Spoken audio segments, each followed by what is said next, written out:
नमस्कार।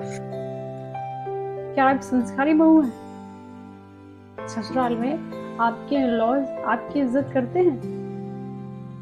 अगर आप बहुत अच्छी बहू हैं और आपके ससुराल वाले आपकी बहुत इज़्ज़त करते हैं, तो ये बहुत अच्छी बात है। लेकिन आपके इन-लॉज़ आपकी इज़्ज़त नहीं करते, बात-बात पर ताने देते हैं या आपके काम में नकल निकालना, जैसे बहुत सारे जो टॉर्चर मेंटली करते हैं वो लोग, अगर करते हैं तो स्टॉप, रुक जाइए। कोई ज़रूरत नहीं है संस्कारी बनने की, बिल्कुल नहीं। क्योंकि जो लोग संस्कारी बहू के साथ ऐसा कर रहे हैं, उनको फिर उन्हीं की भाषा में जवाब देना चाहिए। वो कहावत सुनिए ना कि लातों के भूत बातों से नहीं मानते।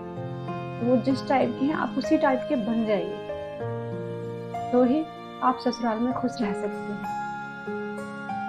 और दब के क्यों रहना है दब के? जो पति कमा के लाता है बाहर, वो इसलिए कमा के लाता है क्योंकि उसकी बीवी घर की सारी रिक्वायरमेंट पूरी करती है। कल आप भी कहीं से बाहर आकर जूते कहीं, कपड़े कहीं दुकान फेंक दो ऐसे निकाल करके, तो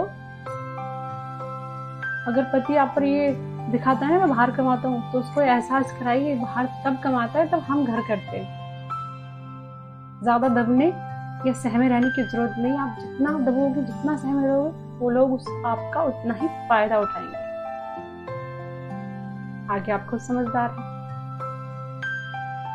हमारी भी तो सेल्फ रिस्पेक्ट है। हम खुद अपनी इज़्ज़त नहीं करेंगे तो कौन करेगा?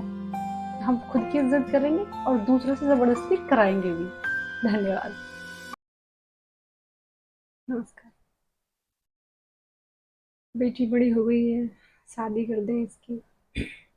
कर दी शादी और ये सोचते हैं कि हमने शादी करके अब हम फ्री हो गए।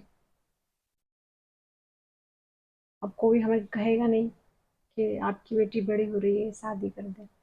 ये लोगों के ताने का हमें डर नहीं है, हमारी बेटी की शादी होगी। लेकिन क्या आपको लगता है आप सच में ही फ्री हो गए? ऐसा सच में लगता है आपको कि आप लोग फ्री हो गए? आप फ्री नहीं हुए, वहां से ज्यादा आपकी जिम्मेदारियां और बढ़ जाती हैं। नहीं लगता? आप अपनी बेटी की शादी कर कर फ्री नहीं हुए हैं, आपकी जिम्मेदारी और बढ़ गई है। क्यों? तब तक वो आपके घर थी, उसका जो भी था, जो भी शौक, जो भी उसकी जरूरतें रही हैं, वो आप पूरी कर रहे थे, उसमें वो खुश थी।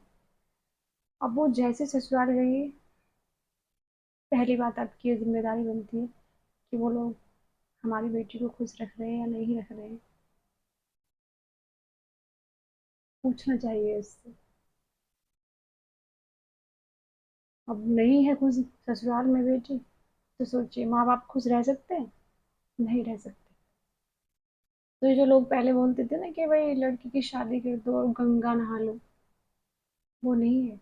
आप गंगा नहीं नहा रहे। गंगा नहा रहे हो तो आप उसका दर्पण कर दिया, तर्पण करके छोड़ दो, वही तर्पण हो गया। अब हमें कोई मतलब ही नहीं है उससे।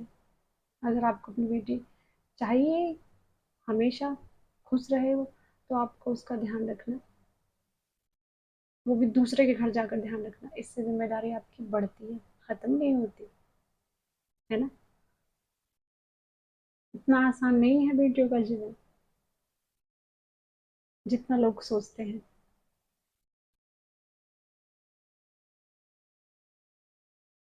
रोज सुबह जब उठती हूँ तो खुद से शिकायत करती हूँ और खुद को ही समझाती हूँ। रोज सुबह जब उठती हूँ तो खुद से शिकायत करती हूँ और खुद को ही समझाती हूँ कि मेरे ही कुछ जन्मों के पाप रहे होंगे, तभी भगवान ने मुझे ये सजा दी है। और क्या है वह सजा? सजा है बेटी होने की, सजा है ससुराल जाने की और अपनों की खातिर सब दुख सह लेने की। धन्यवाद।